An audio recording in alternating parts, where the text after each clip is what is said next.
My name's Quentin Lake, and electrical engineer is my major. And how do you feel about the emergence of Kamala Harris as the Democratic nominee? Well, I don't have strong opinions of her, but I don't favor her. What political issues matter the most to you as a college student? Oh, it's gonna make me have to think about it. Um, I would be concerned about the fentanyl crisis, and personally, foreign policy. I don't I don't agree with anything where we get involved with anything that's not our own problems, because we got too many of our own. Like, we got big debt, um, the drug crisis, um, and I guess college is a bit expensive. That could be issue addressed. I mean, I guess that's what I think. I don't know.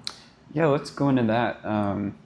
So, foreign policy wise, you said you're not really content with the current situation. What is really most upsetting to you? Well, I mean, I don't know too much about it. I mean, I can't say with certainty, but I don't like the Russian-Ukraine war. We're giving away stuff. I mean, I guess people say it's older equipment, but we're still giving out money and stuff. And I guess I would support Ukraine. It's just I don't know if we. You don't think our taxpayer dollars should be going toward that? Yeah, it's not our fight. And I especially don't think we should get involved with the war with Hamas and Israel. If we got involved, I think it'd definitely be a shit show like Iraq. I'm glad you brought that up. Were you in? When did you go to basic training? Basic training is just not too long ago. It was April of 2020. Well, I went in February 2023. That's when you left? February 14th. 2023. Valentine's. And then when did you get back? From basic or Just AIT. November 20th, 2023. So you were in AIT when October 7th happened. Yeah. Did that cause a big fuss in your barracks? Oh yeah, I'd say all the veterans, they pulled me aside. It was like, I guess you always gotta be ready, especially mentally. And a lot of times we almost get involved with things that isn't really talked about, or we do. The military's a lot more active than we know. So It seems like out of all the things that came out of Iraq, aside from all the horrible things that happened, one of the good things that seems to have proliferated is the skepticalness of not only the American people, but also politicians. the government, less trust in that. Less trust in the government, but also less willingness to get involved in foreign wars. So I saw, especially, I was in AIT also during when that happened, and a lot of the guys that had served in Iraq or Afghanistan were like, "Oh, it's your turn. It's your time to go. Bye. Yeah, Get ready. It's a pattern. You'll be shipping out." Yeah. Well, that's interesting. I wouldn't be surprised if we ended up getting involved one way or another. I don't know. It's definitely not cooling down. That's for sure. Honestly, I think it's going to get worse. I think the way it's going, it's just like a rolling ball of shit, just getting bigger and bigger. I'm glad you said that because Like, was it Lebanon? They're getting anxious. Lebanon, Iran, Jordan. Yeah, Syria. no one likes Israel, Mhm. and they are massacring like Palestinians. Yeah. Like I wouldn't say I agree with what Hamas did, but I don't know if you can really justify everything Israel did. That brings an interesting question. Where does it all end? Like, how do you think the Ukraine war ends? If I'm guessing, I think that Ukraine. If I had to guess who wins, if I had to pick, I'd guess Ukraine. It's just the mentality of the Ukrainians. I don't think. I think overall the Russians don't want to fight.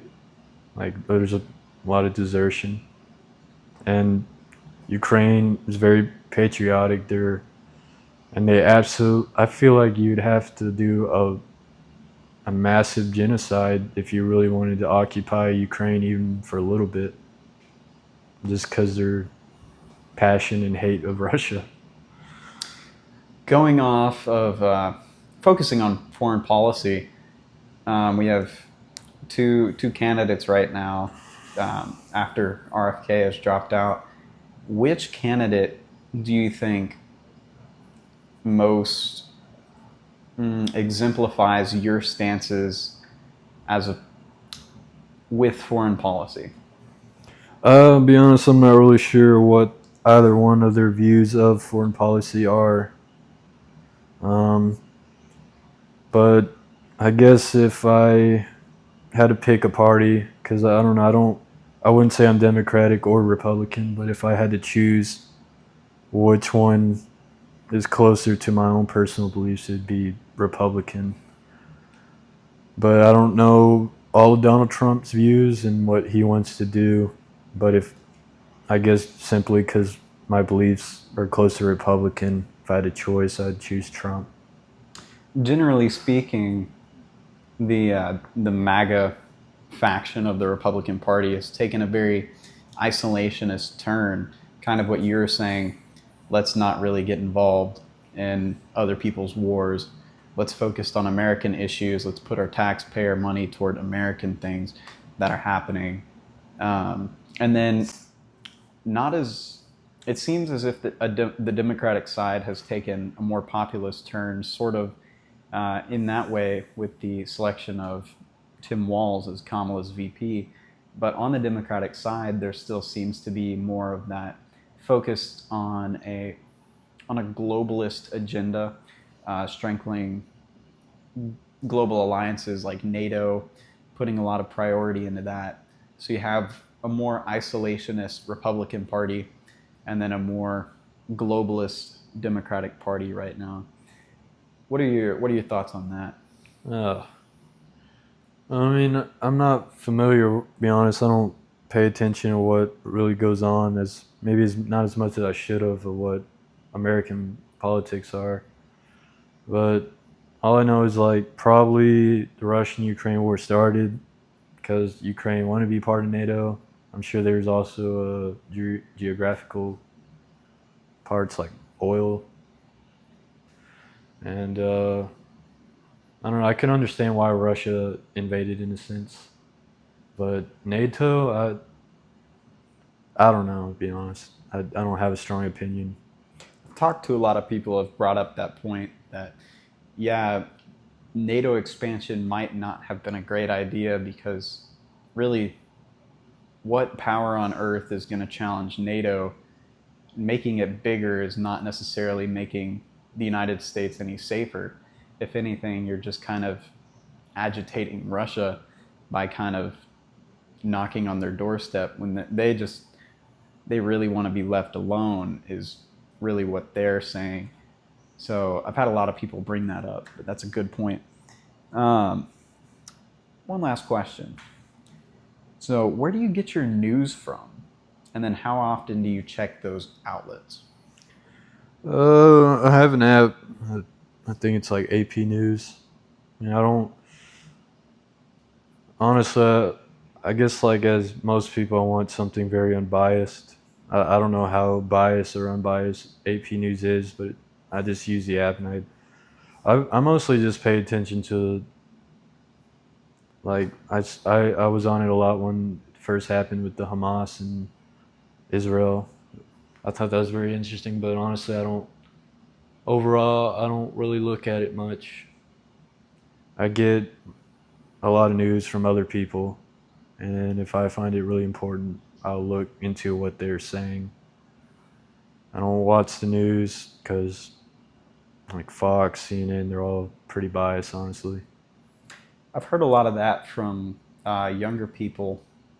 It seems like the vast majority of people I've talked to that are 19, 20, 21 get a lot of their news from social media, Instagram, TikTok. Yeah, I mean, it's just straight to the point. The news is, I mean, it used to be played a lot when I was a kid, like on TV, and it was just, well, half of it was just waste of time. And a lot of those news anchor people or whatever, just, I don't care what they have to say. It's like they just talk to talk because they like talking. I just want something that gives me the info I need. I can just do that. For sure. Well, that's about all I had. All Thank you right. very much.